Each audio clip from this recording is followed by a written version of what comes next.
Welcome back. This year has seen a historic fire season with over 2 million acres burned so far and firefighters responding to nearly 8,000 fires across the state. By comparison, this time last year, California had seen under 5,000 fires that burned about 118,000 acres. This morning, we're joined by Kern County Fire's Public Information Officer Andrew Freeborn to talk about what it's been like so far. Good morning, Andrew. Good morning. Thanks for having me on. Absolutely. Firstly, do you have an update on the Vista Fire that started burning yesterday in Tehachapi? Yes, we do. A very positive outcome. The resources were able to get on scene very quickly, and we were able to get a lot of support, air support, quickly as well. That fire was held to about 35 acres. There were multiple homes that were saved.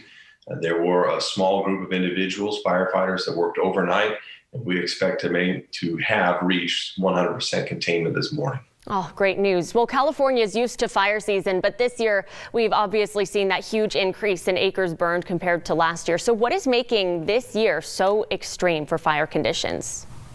A lot of the fires that we're seeing throughout the state, we're hearing this commonality between them, and that is we know that we've seen more and more dry fuels throughout the state over the years, but we've been starting to experience this year those winds, those very dry winds that are very powerful, that are lining up with topography, and this is creating very erratic fires, very destructive, very large-scale fires.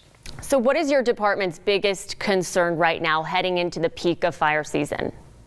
You know, it's the same concern that we have every single year, hoping that individuals have done what they can around their homes to provide that defensible space, and doing what we can to keep fires relatively small. That's our biggest concern right now. The smaller the fire, the quicker that we can get on scene and have enough resources on scene. Being able to keep those fires small is going to be absolutely crucial. But we're not out of the woods. We've already had a significant fire this year with a stagecoach fire, nearly 8,000 acres. So our concern is also complacency. We don't want individuals in our community to be complacent, to think, well, this is only happening around the state. No, this can happen to any one of us right here locally. And talking a little bit about defensible space, what can residents, especially in our mountain communities, do to help prevent fires and help you guys when you have to respond to them?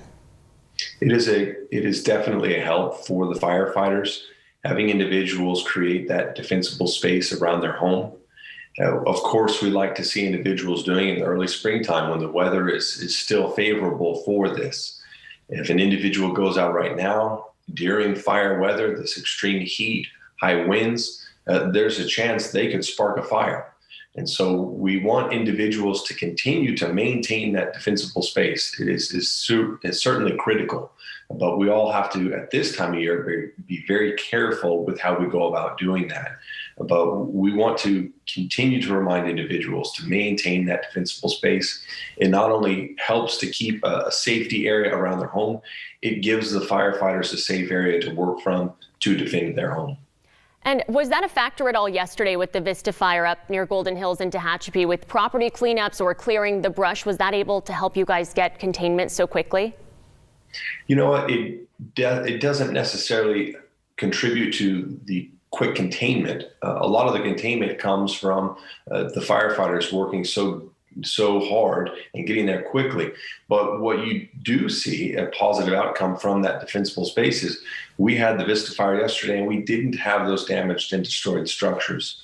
And that is the key point there. You know, being able to have that defensible space means that the firefighters can focus their efforts on containing that fire instead of trying to fall back and to work at preparing a property and trying to do what we can to save that. When that defensible space is there, we see, okay, this is a safe clearing around it. We can focus our energies over here. And those residents up there certainly should be commended for that. I was able to speak with some of the residents nearby during the fire, and they had commented, you know what, it's not fun working on that defensible space. It's hot, you're getting bugs biting you, and it's hard work, but it certainly gives them that peace of mind. And they definitely felt that they had benefited from that hard work that they had put in earlier in the year. And we're almost out of time, but quickly, I do want to ask where the Creek Fire is burning to the north of us, obviously one of the biggest that we've seen. And where are our Kern County fire crews right now? Where are we helping assist across the state? You know, this is a huge measure of pride that I have when people ask me this. We have so many highly skilled men and women in this department. The caliber of employees are incredible. We have firefighters all throughout the state on over half a dozen fires currently. And it's not just those physically demanding strike teams and hand crew jobs that are out there that they're assisting with. But we have individuals helping in all aspects: finance, logistics, operations, planning. Part of incident management teams of some of the largest fires in California history are Kern County firefighters. And there are nearly 90 of them out currently, but they don't deserve all the praise individually. It's a team effort. And there are so many firefighters that are coming back to work, leaving their family at home to make sure that local stations are filled. They're working tons of overtime to get this done, but they're willing to make this sacrifice to make sure their communities are staying safe. Kern County Fire's PIO, Andrew Freeborn, thank you so much for joining us this morning. And please pass along our thanks to the entire department for doing what you guys do this fire season. Thank you. Thank you for the support. Thank you so much. All right, let's get a check of that forecast now, hoping the winds die down to help these firefighters across the state.